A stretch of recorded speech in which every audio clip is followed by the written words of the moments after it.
Whoa, what just happened? It looks like that close call in traffic just set you up for a terrible morning.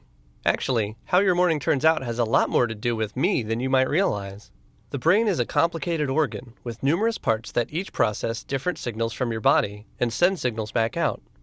In a moment of danger, like the close call in traffic, two parts of the brain become involved almost simultaneously. There are two structures that work closely together in the center of your brain: the amygdala, the brain's emotional processing center, and the hypothalamus, the command center that communicates with the rest of the body. First, your eyes and ears send what you see and hear to the amygdala. When the amygdala perceives a threat, it instantly sends a distress signal to its friend, the hypothalamus. The hypothalamus works like a radio tower, blasting the amygdala's distress signal out to the rest of your body and providing you with the energy to fight, flee, or freeze. All of this is happening before the rational part of the brain, the prefrontal cortex, can process what's going on. This is why you can swerve to avoid an impending crash without thinking about what you're doing.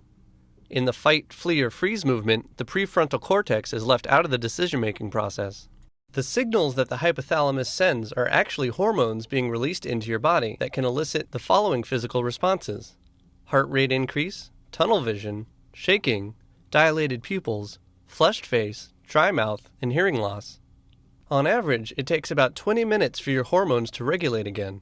So, after you experience an event that elicits a fight or flight response, you may want to give yourself time to calm down before taking a course of action.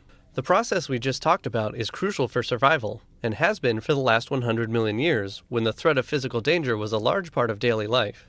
The rational part of the brain evolved from this emotional brain as we became civilized and our social lives became more complex. Now, the prefrontal cortex serves as a filter for all kinds of emotional impulses and makes an executive decision about what to do. The prefrontal cortex allows us to shut down an undesirable impulse, such as shouting at an employee during a performance review, in favor of a more appropriate response, such as calmly discussing any performance concerns.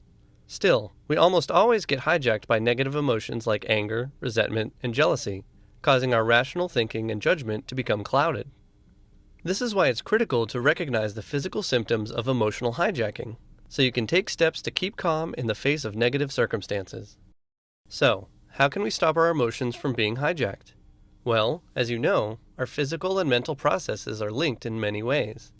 You can take advantage of that connection by using a breathing technique to subdue those negative emotions. Here's one you can try out when it is convenient, and now's a pretty convenient time if you ask me. Gently close your eyes and take a few deep breaths. Imagine you are somewhere calming, like in a meadow or on the beach at sunset. Then let the breath come naturally. Count 1 to yourself as you exhale. Come on, try it. Now, the next time you exhale, count 2. Keep doing that until you reach 5. Stop at 5, and then begin a new cycle counting 1 the next time you exhale.